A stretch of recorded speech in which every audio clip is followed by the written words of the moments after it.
చేస్తూ ఉండండి. ఎవరికైనా తెలిసిందా? తురాయి బాగా చెప్పారు. ఎవరండి చెప్పింది? మీరే. మీరు మేడం గారికి ఒకసారి గట్టిగా క్లాప్స్ కొట్టి ఎంకరేజ్ చేద్దామండి. క్లాప్స్ అండి, టిఫిన్ చేశారు కదండి. కాకపోతే మేడం గారు పప్పులు కాలేశారండి. కాదు, తురాయి కాదు. బాగా థింక్ చేస్తూ ఉండండి. ఈ నీటిలోని దొరకని రాయి మైలు రాయి కాదండి. బాగా చెప్తే కష్టం ఉంటే నా తలగా అయినట్టున్నారు. ఓకేనండి, ఇప్పుడు చెప్పనండి, తర్వాత చెప్తానండి. మీరు బాగా థింక్ చేస్తూ ఉండండి. అలాగే ముందుగా మా యొక్క బోర్డ్ సెంటిమెంట్ కింద ముందుగా ఒక రిమిక్స్ సాంగ్ చేస్తున్నాం. మరి ఈ రిమిక్స్ సాంగ్ అయిన తర్వాత ఇక్కడ ఉన్న చిల్డ్రన్స్ అందరినీ కూడా సెలెక్ట్ చేసి వారితో ఒక స్పెషల్ గేమ్స్ కూడా ఈ రోజు ఆడించబోతున్నాం.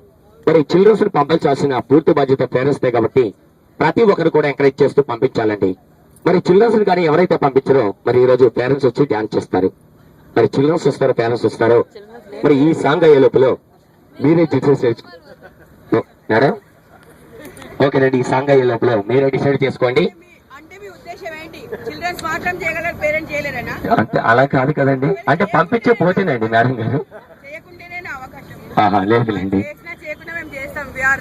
ఓకే మేడం గారు రెడీ అంటండి. ఒక్కసారి గట్టిగా క్లాప్స్ అండి. ఓకే, ఈ రోజు అందరికి కూడా టిఫిన్లో ఏదో కొంచెం తక్కువైందండి. ఓకే, మరి ఎంటర్టైన్మెంట్ డాన్స్ స్టార్ట్ చేసే ముందు రాజకీయ నాయకులకు కావాల్సింది మీ ఓట్లు అయితే మా లాంటి కళాకారులకు ఏం కావాలండి? చప్పట్లు. మరి 2 చేతుల నుంచి గట్టిగా క్లాప్స్ అండి. Okay, thank you. Okay, audience.